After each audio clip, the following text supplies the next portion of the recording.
क्या हुआ जुगरू? भैया जी, इस बार भी मैं 6.9 प्रमे बना दिया। वेरी गुड जुगरू। मैं भी देखकर हैरान रह गई।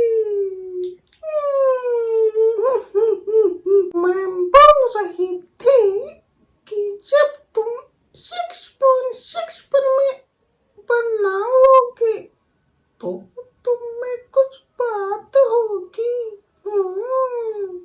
मैम तो सही बोल रही है। क्या प्रमे 6.6 इतना हार्ड है कि मैं नहीं बना सकूंगा?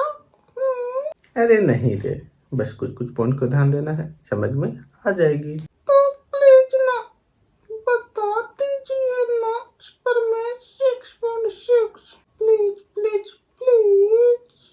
ओके, एग्जाम के लिए भी इम्पोर्टेंट है। हम लोग देखते हैं प्रमेय 6.6। प्रमेय 6.6 बोलता है दो समरूप त्रिभुजों के क्षेत्रफलों का अनुपात उनकी संगत भुजाओं के अनुपात के वर्ग के बराबर होता है। देखिएगा, जब ये प्रमेय दे दिया जाए तो कुछ मत कीजिए। सबसे पहला काम, दो समरूप त्रिभुज बना दीजिए। एक त्रिभुज का नाम हम लोग रखेंगे ABC और दूसरा का PQR। जैसे आप ये दो समरूप पहले बना लेते हैं, आप दिया है हल में क्या लिखिए, दिया है, और दिया है में कुछ नहीं लिख दीजिए। त्रिभुज ABC समरूप है त्रिभुज PQR, दिया है, कंप्लीट। अब आते हैं साबित करना है। हम लोग यहाँ लिख रहे हैं साबित करना है, साबित करना है। ध्यान दीजिएगा, साबित करना है, हमें कुछ नहीं करना है। ये दोनों त्रिभुज को समरूप किए ना, तो यही त्रिभुज को लिखिए एरिया ऑफ त्रिभुज ABC बाई एरिया ऑफ त्रिभुज PQR, लिख दिए, हो गया। अब संगत भुजाओं के वर्गों का अनुपात कीजिए। संगत भुजा क्या, बोर्ड में देखिएगा, AB का संगत भुजा PQ, तो ये संगत भुजा का मतलब AB square by PQ square दिख रहा है। नीचे लो संगत भुजा BC बाई QR, तो हम लोग क्या लिखेंगे, BC के स्क्वायर बाई QR के स्क्वायर, और क्या बच जाता है AC और PR, तो लिखेंगे AC स्क्वायर बाई क्या चीज, PR स्क्वायर। यह हम लोग को क्या करना है, साबित करना है। अब हम लोग आते हैं रचना में। ध्यान दीजिएगा, रचना भी कितना इजी है। रचना में कुछ नहीं कीजिए, यहाँ से लंब ड्रॉ कीजिए। AM लंब BC पर डाला और इसको मान लीजिए N, PN लंब QR में डाला। इसी टाइप से कीजिए, क्या लिखेंगे, AM लंब BC पर और क्या है हमारा PN लंब QR पर डाला। हमारा रचना भी खत्म। देखिए कितना इजी है ये प्रमेय। अब आते हैं हम लोग प्रमाण में। ध्यान दीजिएगा, प्रमाण क्योंकि हम लोग को पता है, क्या पता है, त्रिभुज ABC समरूप है त्रिभुज PQR समरूप है ना। ध्यान दीजिएगा, इसलिए जब भी दो त्रिभुज आपस में समरूप होते हैं उसका हर एक संगत कोण आपस में बराबर होता है और संगत भुजा अनुपात में रहती है। ये चीज को माइंड में बैठा के रखिएगा। तो संगत कोण कौन होता है, कोण A कोण B संगत कोण, कोण B कोण Q संगत कोण, और कोण C कोण R संगत कोण। तो हर एक संगत कोण बराबर होगा। तो हम लोग लिख सकते हैं कोण A किसके बराबर होगा, कोण P का, कोण B किसके बराबर होगा, कोण Q का, और कोण C किसके बराबर होगा, कोण R का। क्यों बराबर होगा, क्योंकि दोनों त्रिभुज आपस में समरूप है। और क्या बोले थे, संगत भुजा अनुपात में। अभी हम लोग संगत भुजा भी देखे थे, संगत भुजा AB और PQ।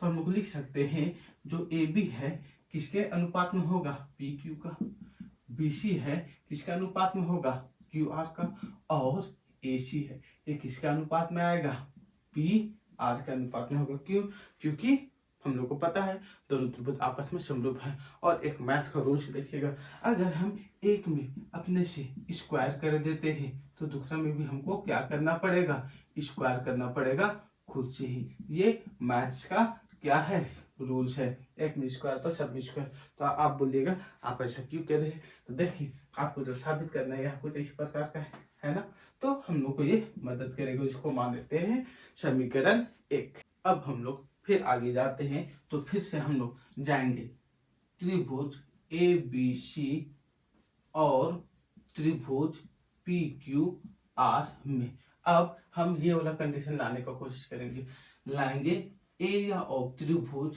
ए बी सी, मतलब होता है त्रिभुज ए बी सी का क्षेत्रफल। तो त्रिभुज ए बी सी का क्षेत्रफल क्या होता है, 1/2 आधार गुना ऊंचाई। ध्यान देना, आधार हमारा ये हो जाएगा और ऊंचाई हमारा ये हो जाएगा। तो आधार हमारा कौन हो गया, बी सी, और ऊंचाई कौन हो गया, ए एम।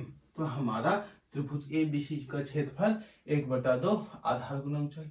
उसी प्रकार बट्टा में एरिया ऑफ त्रिभुज पी क्यू आर, तो पी क्यू आर का भी क्षेत्रफल हम लोग करेंगे। तो क्या होगा, 1/2 आधार गुना ऊंचाई। तो हम लोग लिख सकते हैं 1/2 आधार क्या मानेंगे, क्यू आर, और ऊंचाई क्या मानेंगे, पी एन। अब यहाँ पर ध्यान से देखिए, हमारा 1/2 कट जाता है तो ये बच जाता है।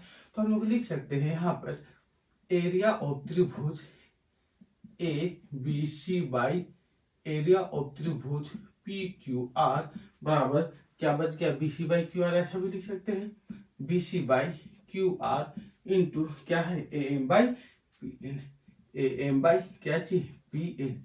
ये हमारा क्या हो जाता है, समीकरण 2 बन जाता है। अब हम लोग जाते हैं त्रिभुज ए बी एम और त्रिभुज पी क्यू एन में।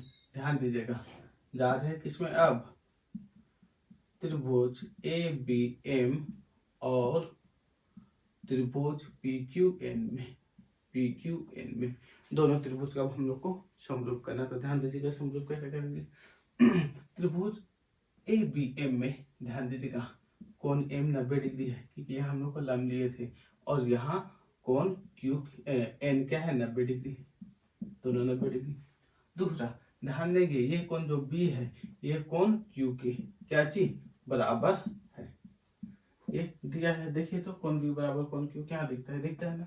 और हम लोग को पता है जैसे ही दो त्रिभुज आपस में क्या हो जाते हैं, समरूप हो जाते हैं, मतलब दोनों त्रिभुज आपस में समरूप हो गया, दो कोण आपस में बराबर, इसलिए त्रिभुज ए बी एम समरूप त्रिभुज पी क्यू एन। कैसे समरूप हुआ, एंगल समरूपता से, एंगल समरूपता से हो गया। अब यहाँ पर ध्यान देंगे, जैसे दोनों त्रिभुज आपस में समरूप हो गया, इसकी संगत भुजा एक दूसरे के क्या होती है, अनुपात होती है। जैसे हम लिख सकते हैं संगत भुजा में कौन आ जाएगा, ए बी बटा हमारा पी क्यू, और ए एम बटा हमारा क्या हो जाएगा, पी एन। ये हो जा रहा है। लेकिन देखिए तो आप, लेकिन यहाँ पर देखिए A B by P Q, देखिए तो A B by P Q किसके बराबर है, B C by Q R का। तो लेकिन हम लिख दे रहे हैं A B by P Q बराबर है B C by Q R के, किसके, B C by Q R के। अब थोड़ा ध्यान से देखिए, यहाँ पर A B by P Q B C by Q R के बराबर है, और A B by P Q A M और पी एन के बराबर है। तो हम लोग लिख सकते हैं, इसलिए क्या लिख सकते हैं, ये जो A M by P N है वो बराबर है किसका, B C by Q R के बराबर हो जाएगा ना। अब हम आते हैं समीकरण 2 में। ध्यान दीजिएगा हम समीकरण 2 में किस प्रकार आ रहे हैं, ध्यान दीजिएगा। समीकरण 2 कहाँ हो गया, हाँ यहीं पर है। हम लिखते हैं समीकरण 2 से, ध्यान दीजिएगा समीकरण 2 में क्या है, कॉपी कर दीजिए, एरिया ऑफ त्रिभुज A B C by area of त्रिभुज पी क्यू आर बराबर क्या दिया हुआ है, कॉपी कीजिए, B C by Q R into A M by P N. ये हमारा समीकरण 2 में दिया हुआ था। थोड़ा सा यहाँ पे ध्यान दीजिएगा, क्या देता है, A M by P N B C by Q R के बराबर है। ध्यान दीजिए A M by P N, यहाँ भी तो A M by P N है ना, तो इसको हम लोग क्या लिख सकते हैं, B C by Q R. कुछ नहीं कीजिए, B C by Q R into A M और पी एन की जगह भी हम B C by Q R लिख सकते हैं। अब हम लोग क्या करेंगे, ये दोनों को मल्टीप्लाई करेंगे, तो B C square by Q R square, मतलब हमारा एरिया ऑफ त्रिभुज A B C by area of त्रिभुज पी क्यू आर, ये आ गया। इसको मानते हैं समीकरण 3।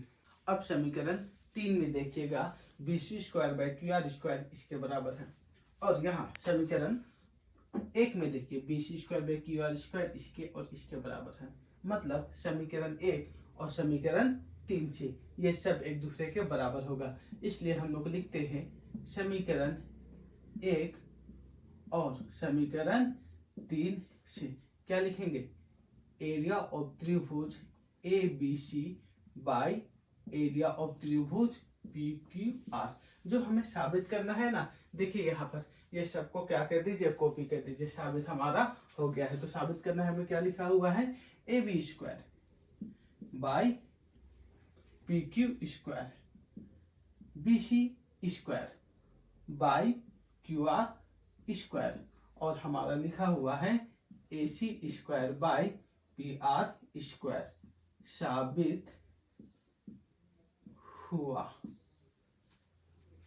समझ में तो आ गया। मैं अभी जाता हूँ और प्रैक्टिस करता हूँ, नहीं तो भूल जाऊंगा।